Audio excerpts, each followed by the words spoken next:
आप सभी मित्रों को नवरात्रि की हार्दिक शुभकामनाएं व हमारे चैनल कल्पतरु साधना मंत्र में आप सभी मित्रों का हार्दिक स्वागत है। आइए मित्रों, आज हम नवरात्रि के इस पावन अवसर में माँ दुर्गा के प्रसिद्ध श्लोकों का वाचन करने जा रहे हैं। इन श्लोकों का वाचन आप नवरात्रि में नित्य करें। तो आइए हम उन्हीं श्लोकों का वाचन करें।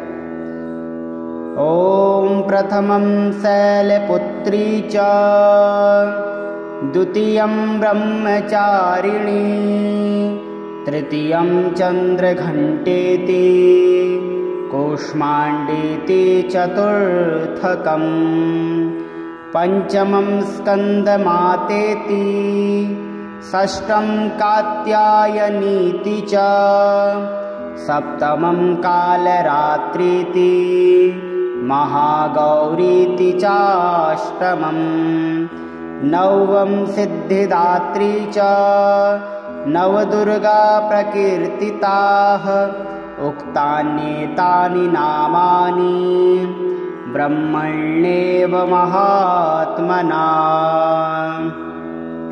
सर्वमङ्गलमाङ्गल्ये शिवे सर्वार्थसाधिके शरण्ये त्र्यम्बके गौरी नारायणी नमोऽस्तुते। देवी प्रपन्नार्तिहरे प्रसीद प्रसीद मातर्जगतोऽखिलस्य प्रसीद विश्वेश्वरि पाहि विश्वं त्वमीश्वरी देवी चराचरस्य। या श्रीः स्वयं सुकृतनां भवनेष्वलक्ष्मीः पापात्मनां कृतधियां हृदये सुबुद्धिः श्रद्धा सतां कुलजना प्रभवस्य लज्जा तां त्वां नतास्म परिपालय देवी विश्वम्। या देवी सर्वभूतेषु छायारूपेण संस्थिता नमस्तस्यै नमस्तस्यै नमस्तस्यै नमो नमः। या देवी सर्वभूतेषु शक्तिरूपेण संस्थिता नमस्तस्यै नमस्तस्यै नमस्तस्यै नमो नमः।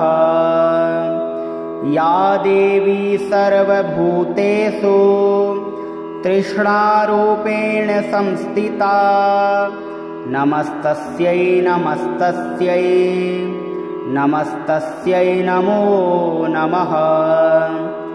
या देवी सर्वभूतेषु शान्तिरूपेण संस्थिता नमस्तस्यै नमस्तस्यै नमस्तस्यै नमो नमः।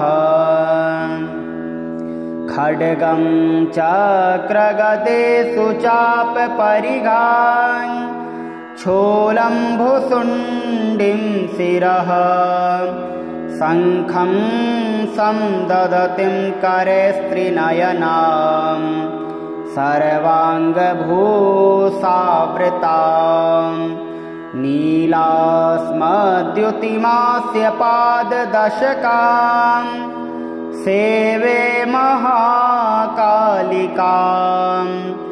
यामास्तौ स्वपिते हरौ कमलजो हन्तुं मधुं कैटभम्। देवी प्रपन्नार्तिहरे प्रसीद प्रसीद मातर्जगतोऽखिलस्य प्रसीद विश्वेश्वरि पाहि विश्वं त्वमीश्वरी देवी चराचरस्य। तव च काकिलनास्तु तेरम्बिके सकल शब्दमयी किल ते तनुः निखिल मूर्तिषु मे भवदन्ययो